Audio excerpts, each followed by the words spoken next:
fashion lovers, and welcome to my channel. Today I will show you how to render gold.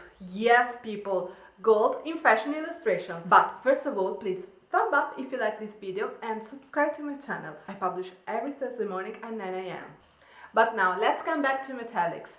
Metallics are not difficult to draw once you understand that there is a lot of contrast between the areas where the light is hitting and the shadows areas. Now let's draw. Let's start rendering these boots. I already prepared the illustration. At the end of this video you will see the finished illustration. As you can see, I filled the boots with a yellow color and I'm starting to add lights with a light yellow. I smooth everything carefully.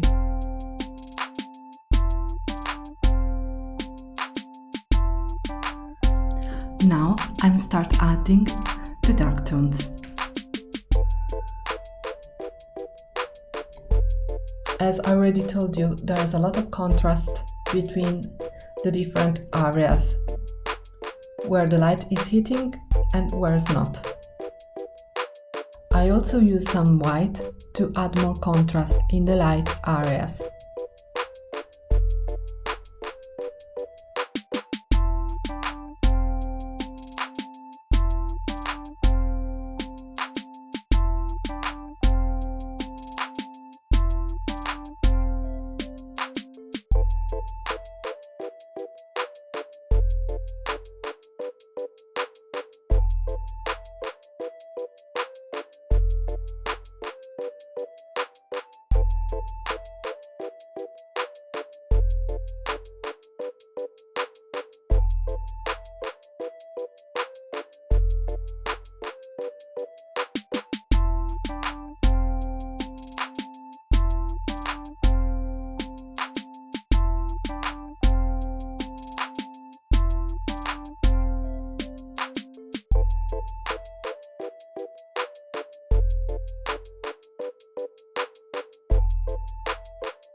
Now we almost finished with gold, and here is the illustration finished.